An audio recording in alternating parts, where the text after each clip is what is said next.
ఇసుక కేసు నుంచి తప్పించండి ఎంతైనా ఇస్తాం.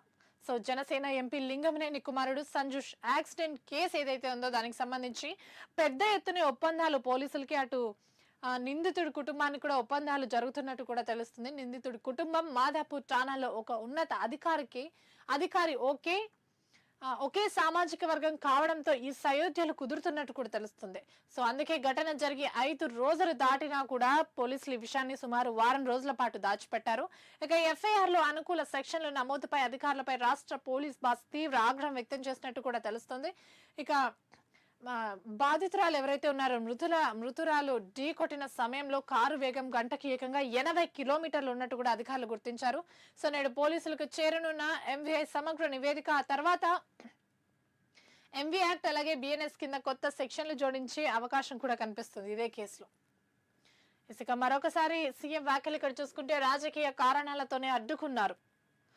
సో అమెరికా పర్యటనకు కేంద్ర అనుమతి నిరాకరణపై సీఎం రేవంత్ రెడ్డి తీవ్ర స్థాయిలో ఆగ్రహం వ్యక్తం చేశారు. హైదరాబాద్ వచ్చాక మాట్లాడతాను అంటూ కూడా వెల్లడించారు. ఇక సిపిఎస్ రద్దు చేయండి, మళ్ళీ సీఎం ను చేస్తాం. సో కాంట్రిబ్యూటరీ పెన్షన్ స్కీమ్ ను రద్దు చేస్తామని ఇచ్చిన హామీని నిలబెట్టుకుంటే మళ్ళీ సీఎం గా గెలిపించుకుంటాము అంటూ కూడా తెలంగాణ రాష్ట్ర కాంట్రిబ్యూటరీ పెన్షన్ స్కీమ్ ఉద్యోగుల యూనియన్ రాష్ట్ర అధ్యక్షుడు స్థితి ప్రజ్ఞ వ్యాఖ్యానించారు. సో ఇది తన ఒక్కరి మాట కాదని, రాష్ట్రంలోని 2 లక్షల మంది సిసిఎస్ ఉద్యోగుల హామీ అని రేవంత్ రెడ్డిని ఉద్దేశించి ప్రసంగించారు. ఇక రాష్ట్రంలోని 2 లక్షల సిపిఎస్ ఉద్యోగులు ఇస్తున్న హామీ ఇది. పాత పెన్షన్ విధానమే మేలు. నవంబర్ 17న సిపిఎస్ ఉద్యోగుల సామూహిక సెలవు కూడా ప్రకటించుతున్నారు.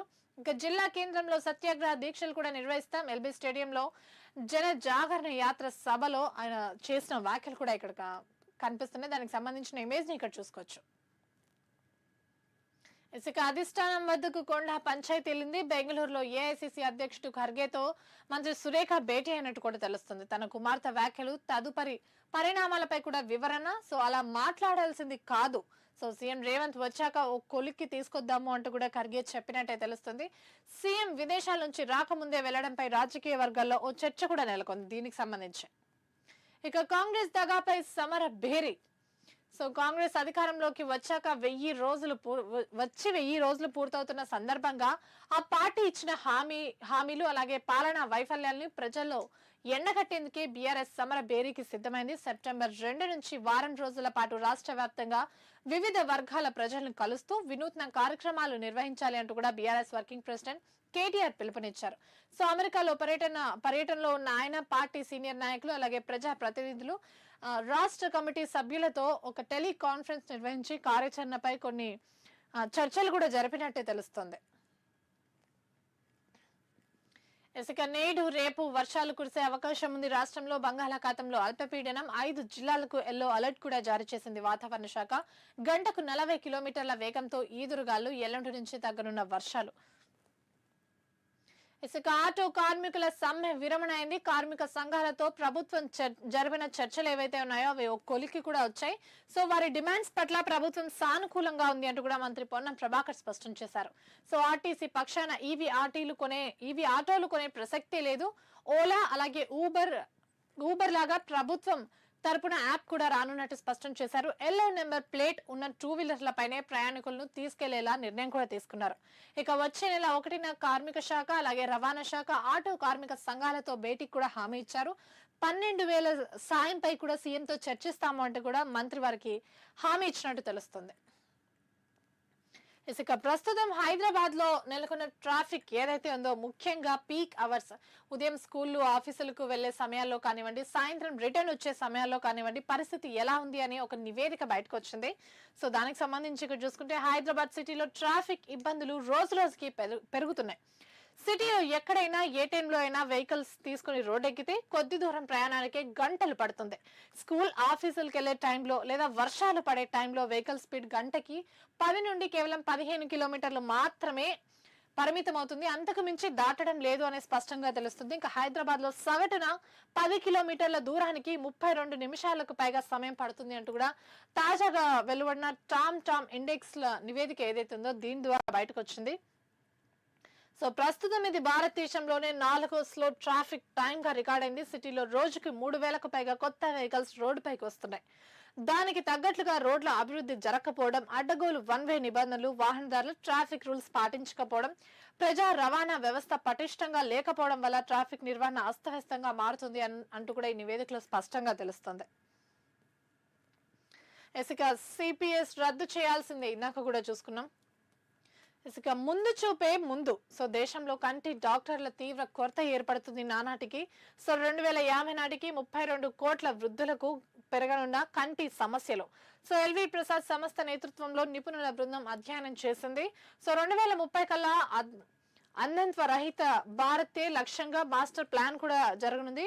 సో శుక్లాలే కాదు, గ్లోకోమా, డయాబెటిక్స్ అలాగే రిటినోపతి పైన కూడా ఫోకస్ పెట్టాలి అంటూ కూడా కొన్ని సూచనలు వస్తున్నాయి. ఇక ఆశా అంగన్వాడీలకు స్క్రీనింగ్ లో శిక్షణ ఇవ్వాలి, టెలి మెడిసిన్ తో పల్లెలకు సేవలు అందించాలి అన్న సూచనలు కూడా ఇప్పుడిప్పుడే బయటకు వస్తున్నాయి.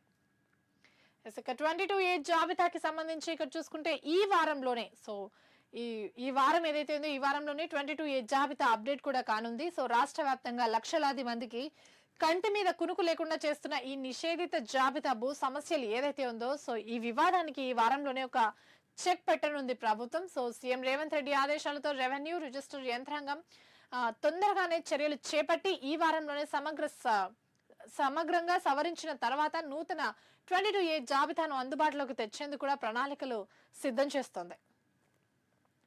ఇక రాష్ట్రంలోకి విదేశీ బీర్లు, లగ్జరీ లిక్కర్ బ్రాండ్లు సో అందుబాటులోకి రానున్న గ్లెన్ ఫిడిక్, ది మోకిలాన్ లాంటి గ్లోబల్ మద్యం. సో 18 కొత్త సంస్థల నుంచి 121 లిక్కర్ బ్రాండ్లు కూడా రానున్నాయి రాష్ట్రంలోకి. ఇక సప్లయర్స్ నుంచి దరఖాస్తులకు పిలుపు, ట్రెండ్ మార్క్ వివాదాలకు రాకుండా కసరత్తు.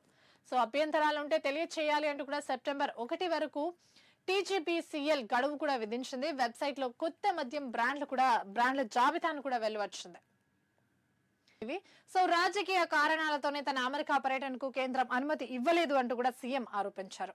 సో హైదరాబాద్ వచ్చాక అన్ని విషయాలపై మాట్లాడతానని వెల్లడించారు. 3 రోజుల లండన్ పర్యటన ముగించుకొని నేడు సీఎం హైదరాబాద్ రానున్నారు.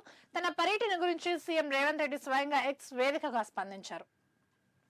ఇక అమెరికా పర్యటనకు కేంద్రం అనుమతి నిరాకరించిన అంశంపై బలమైన మద్దతు ఇచ్చిన కాంగ్రెస్ పార్టీ జాతీయ అధ్యక్షుడు మల్లికార్జున ఖర్గేకి హృదయపూర్వక ధన్యవాదాలు కూడా తెలిపారు. అలాగే దేశ ప్రయోజనాల కోసం ఈ విషయంలో అండగా నిలిచిన పార్టీ నాయకులు అలాగే ప్రజలకు కూడా ధన్యవాదాలు తెలిపారు. ఇక తెలంగాణ రైజింగ్ కు రాయబారులుగా ఉండాలి, లండన్ ప్రవాసులకు సీఎం రేవంత్ రెడ్డి పిలుపు. సో తెలంగాణ రైజింగ్ కు ప్రవాస భారతీయులు బలమైన మద్దతుదారులు అలాగే రాయబారులుగా ఉండాలి అంటూ కూడా సీఎం రేవంత్ రెడ్డి పిలుపునిచ్చారు. సో ఇదే క్రమంలో ప్రపంచ ఆర్థిక ఆవిష్కరణల శక్తి కేంద్రంగా తీర్చిదిద్దేందుకు భాగస్వాములు కావాలి అంటూ కూడా తెలిపారు. సో రాష్ట్ర ప్రగతికి ప్రవాసుల అనుభవం, నైపుణ్యం, పెట్టుబడులు, ఆలోచన ఎంతో ఉపయోగపడతాయంటూ కూడా సీఎం సూచించారు.